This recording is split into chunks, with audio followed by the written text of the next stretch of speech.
Peace. Giving praise to the Most High. I thank God for allowing me to see another day, giving me the opportunity to be able to put out my thoughts of what's going on right now today in this world. Right now, black people that look like me, not black but melanated, we'll say brown or copper complected, are feeling that we are the people of God, which we do, and we are trying to get back to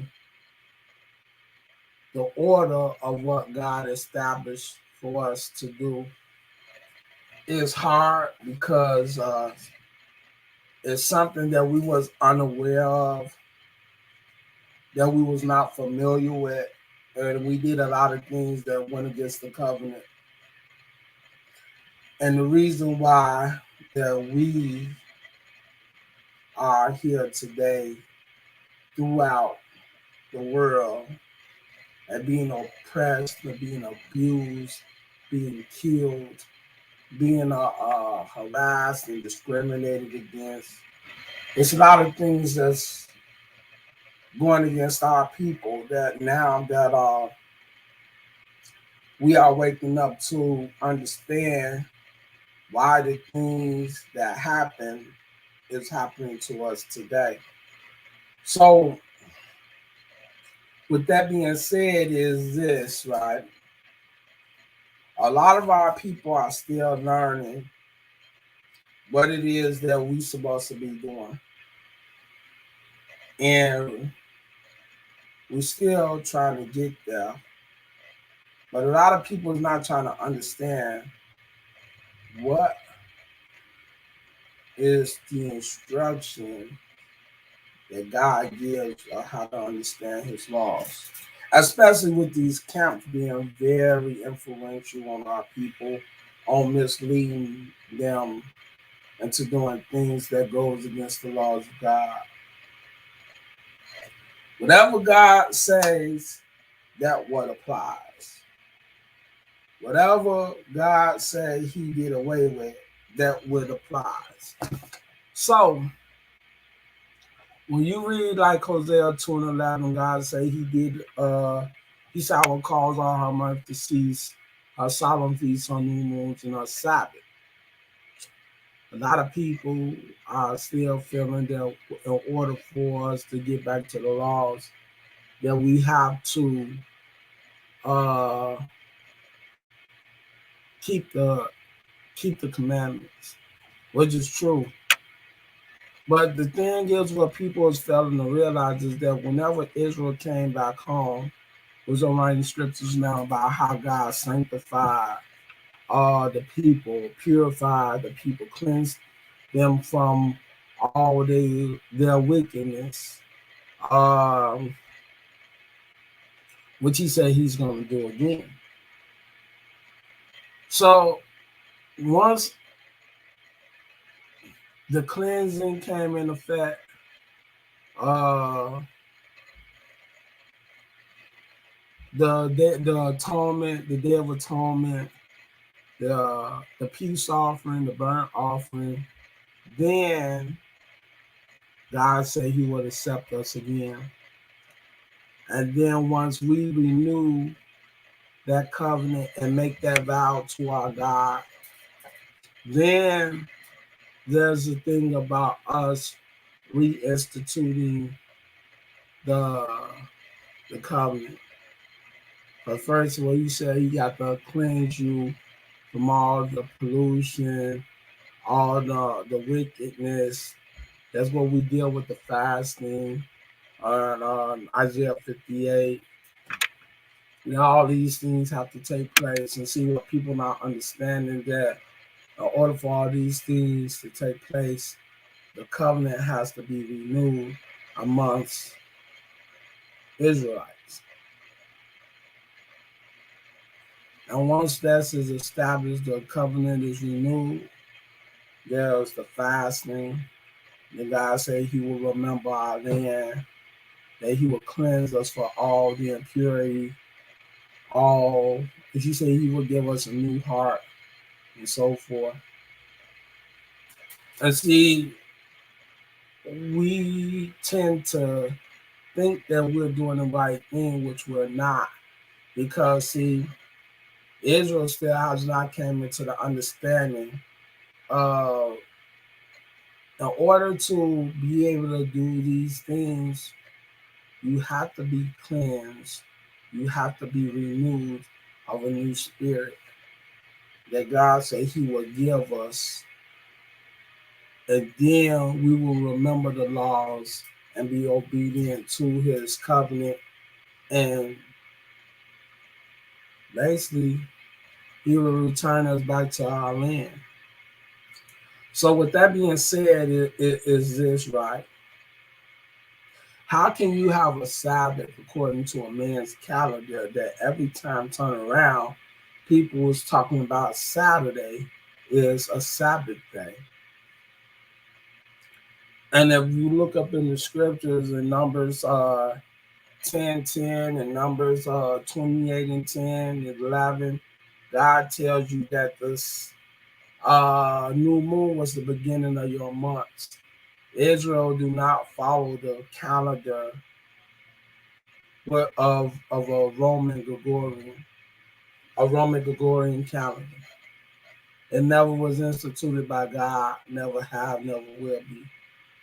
And for that, they say everybody on Clubhouse and their mama is thinking that they're doing the Sabbath.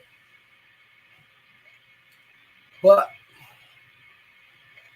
whatever you do, that's you, that's your decision.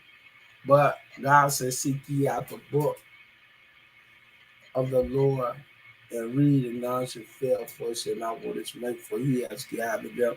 For he has commanded, and the Spirit has gathered them. Meaning, you read to see how God established order in heaven and in earth according to his will. This is what God said he did. So the laws that he implemented with men in order for us to be his people, we have to abide by his commandments. Uh, right now, I'm writing about Second Chronicles, the 29th chapter, 29, and all the way to 32nd chapter to read about King Hezekiah. Is how he reestablished the covenant when Israel came out of the Assyrian captivity.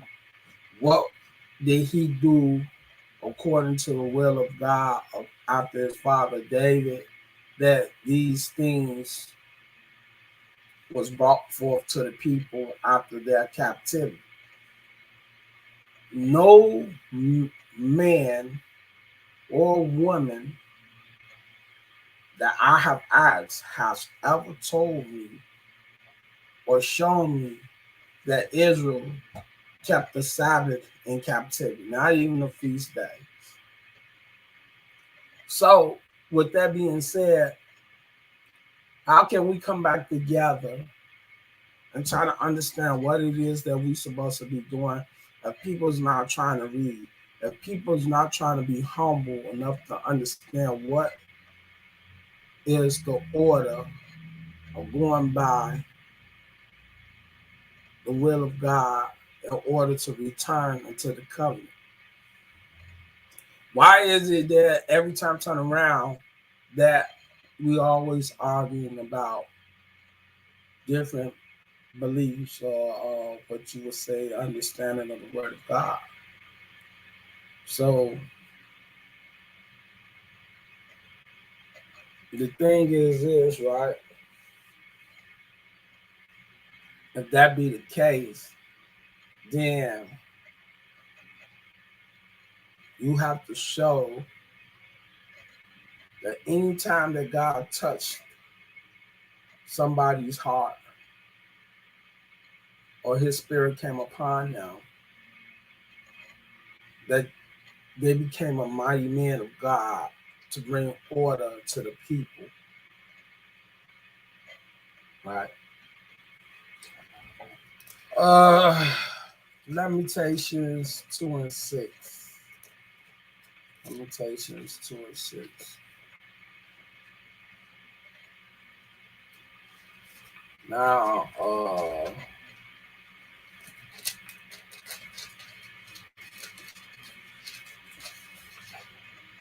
and he have violently taken away his tabernacle as if it were of a garden. He hath destroyed the places of the assembly. The Lord hath caused the solemn feasts and Sabbaths to be forgotten in Zion. I have despised in the indignation of his anger the king and the priests. What are our people doing, or what do they think they're doing? They're not following instructions. They're not being obedient. They're letting men use them all over again. So this would be a suggestion to our people who believe that they are Israel. God says, seek ye out the book and read. Then read. That's what you do. You read. Read the instructions and read from understanding. This has been the word. Your brother Wida, the Habiru, and I hope people take this in considerations and try to follow the words of God. This is a short video. If anybody feel free, the need to contact me, my email, scatteredabroad72@gmail.com. I mean, we could chop it up. I'll be on Clubhouse. I'm on Facebook. I'm on YouTube, Instagram. Let's talk. Let's talk. With that being said, shalom. Shalom. Selah. That's what I say, Selah.